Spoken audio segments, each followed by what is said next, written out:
Hello, everyone, and we are back again for another book review. Today, we're going to go over Long Live the Beautiful Hearts, which is the second book in the duology.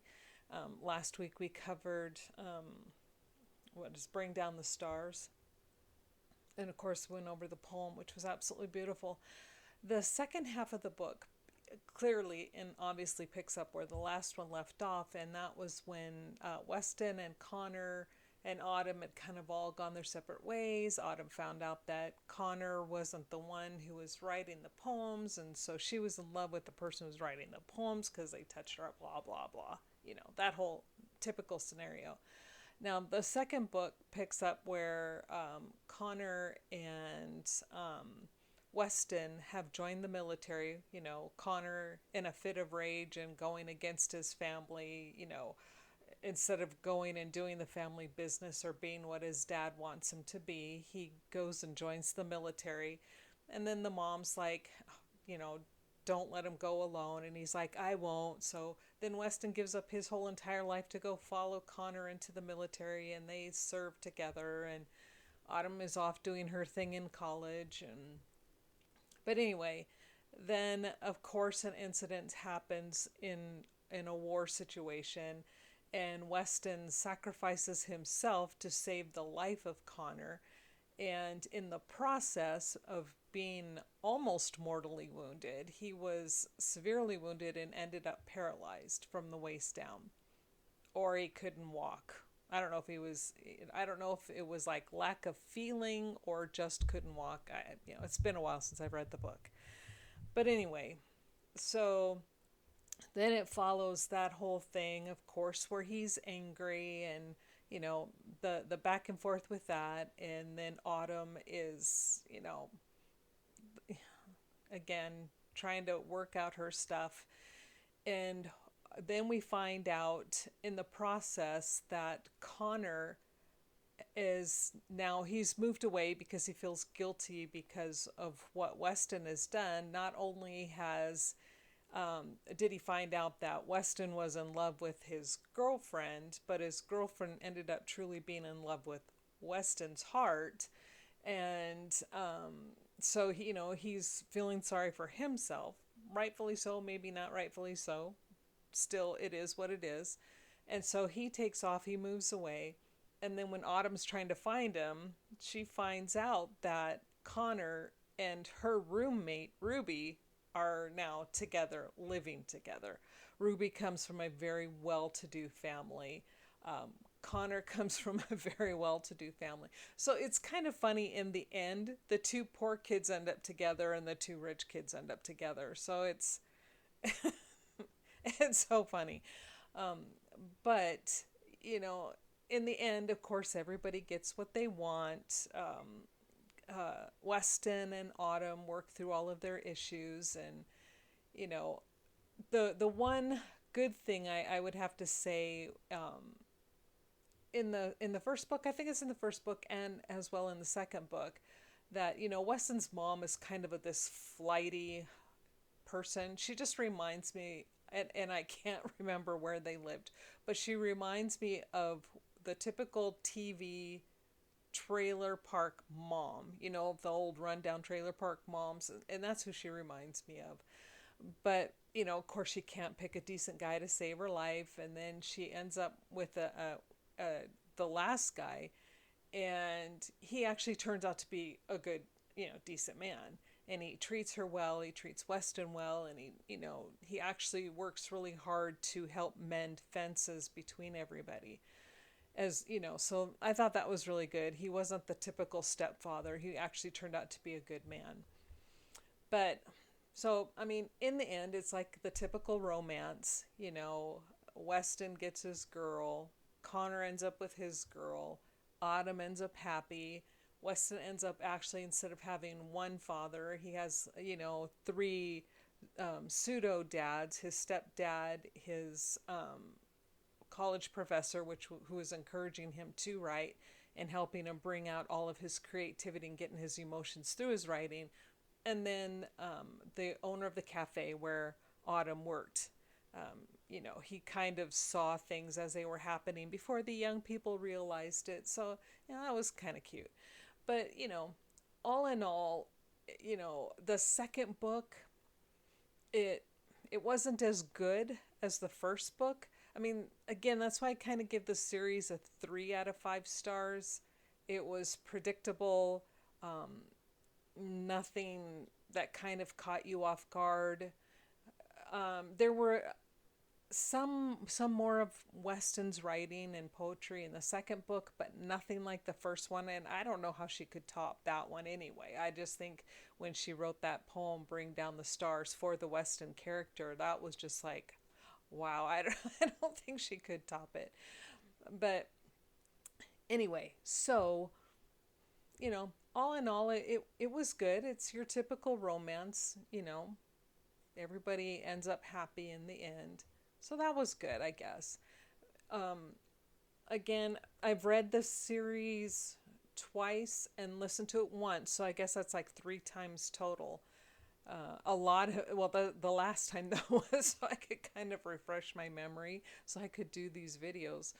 But will I read it again? Maybe. I probably will. It wasn't horrible. It's a fast read. It's a good read. It's emotional up and down. And, for me, it's like a perfect book on a cold winter's day when it's snowing outside. You grab your blankets and you get your coffee or your hot chocolate or whatever it is you drink, and you just curl up on the couch or in your bed and you just read. That would be the perfect book. So, if you're looking for a cute romance that does take you on ups and downs, highs and lows, but in the end, it's going to end well and everybody's going to be happy, then yeah, I suggest this one.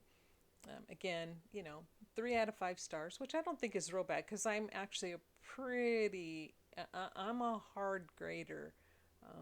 Something has to be really good for me to give it a 5 stars. Like, you have to really make me laugh, or you have to really make me cry, or super angry, or something.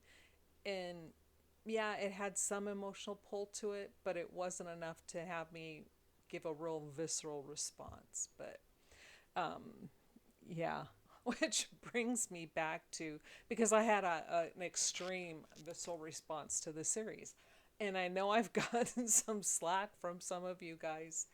I didn't like it, and I'm not going to explain myself. I don't have to defend myself. I didn't like it. I just, no thank you. I was bored from page 1. And so, again, I did like some characters. Kaladin, Shalon, okay, however you say her name. I did like those characters. But what I thought I would do, because again, I have this entire series, and these have never been read, they haven't been opened. I don't even think I've flipped through the pages. And I know I will never read these. And so I was going to just keep them on my bookshelf, but then I'm like, okay, why would I want to do that? So then I just decided that I think what I'm going to do is, when the channel reaches 5,000 subscribers, I'm going to go ahead and do a giveaway. And so whoever comments on videos and stuff at that point, during one of the videos, I will, say, okay, leave a comment below, and we'll do a raffle from that point. So at that point, I'll do a raffle, and I will give away these 4 books. I am not getting the 5th book. I am not spending $40 on something that just really makes me want to throw it across the room, and because it's like, oh my God, I still have 200 pages to go, and I am so bored. But I'm sure there's somebody out there who would love to have it and would love to read it and have it part of their book collection, and that would be great. I have no problem with that whatsoever. I think books should be shared, books should be read, and these won't be read from me. So anyway, we'll just keep that in mind, and I'll keep a close eye on when subscribers reach 5,000. And I know that's not a big goal. And I mean, at one point, I did have a bigger channel when I was doing something else, but kind of got into a back and forth with somebody else who was on here at the time, and we didn't see things eye to eye, and so they ripped me apart on their channel. And a lot of their followers, everybody just, well, not everybody, but a lot of people just dumped and ran because it, and I'm like, oh my God, are we in effing grade school here? You know, we should all be able to have a difference of opinion. And if you can't voice your thoughts without somebody jumping down your throat, the problem doesn't lie with you. It lies with the person who's yelling. So anyway, so now we're going to build it back up. So when we get back up to 5,000, again, we'll do a drawing and somebody will get those 4 books. And, you know, no cost to you, and I will ship them to you and everything like that. But, okay, so to wrap it up, the Bring Down the Stars duology in the second book is Long Live the Beautiful Hearts. All in all, it was a good story. I think the characters were a little weak, like I said. You know, they were written more of like grade school, and this seems to be across the board. I am finding this in most quote unquote romance books, and I don't really read romance, or I didn't before, and I have to blame Sophia for this. Sophia's fault. She started me down this path. I mean, I don't. Most women I know and most guys I know don't behave this way, but yet these books are written like they're in grade school. You know, well, you hurt my feelings, and oh, we can't talk about it, and oh, I'm angry at you, so I'm gonna slam my door and walk away. And it's like, what? So, and that's kind of the feel, the overall feel I get of the characters. And if that was not there, I would have rated this book probably a 4. But again, that's irritating to me, and I just, it kind of like grates on my nerves, and I don't like that feeling as I'm reading a story. You're supposed to be feeling their emotions as they, you know, are discovering who they truly love, and you're like, are you sure you're old enough to love somebody? Because are you should be doing this because you're acting like you're 12. Yeah, so that for me, it's hard to get past that. But other than that, the premise of the story was really good. You know, at first, unrequited love, and he stays in the back and he's helping his best friend, which is admirable. Maybe not the best thing most people would do, or some people would do. But if you truly love somebody, you want what's best for them, and not everybody loves the other person back. So the mature thing to do would be, well, you know, I really love this person, but they love this other person. And it's not to sabotage them. You want the best for them. So you will go and do what you think is best, or to help. And that's how I see the Weston character. And I know a lot of people, you know, in other reviews didn't see that at all. So to me that was like, okay, it's mature enough. But again, it's the other aspects of when they run into problems, then they just, I don't know, they just don't deal with it very maturely. Like, for example, in the first book, I didn't bring this up the last time, when Autumn spends the night the first time with Connor, she gets up in the morning and she puts on a shirt to go out into the living or the kitchen or whatever to make coffee. And then she's taking a deep whiff of his shirt, and she just feels like this connection, the scent. She's like, okay, this is my soulmate. This is my scent. You know, Connor, that type of thing. You know, it's like it just did something to the core of her being. And then when she walks out into the dining room and Weston sees her, and then he gets really angry. He's like, what are you doing with my shirt on?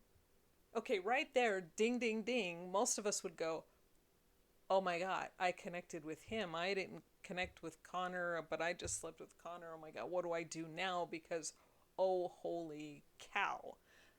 But it's like, whing, right over her head, no big deal. Oh, I guess I'll take your shirt off then. You know, what?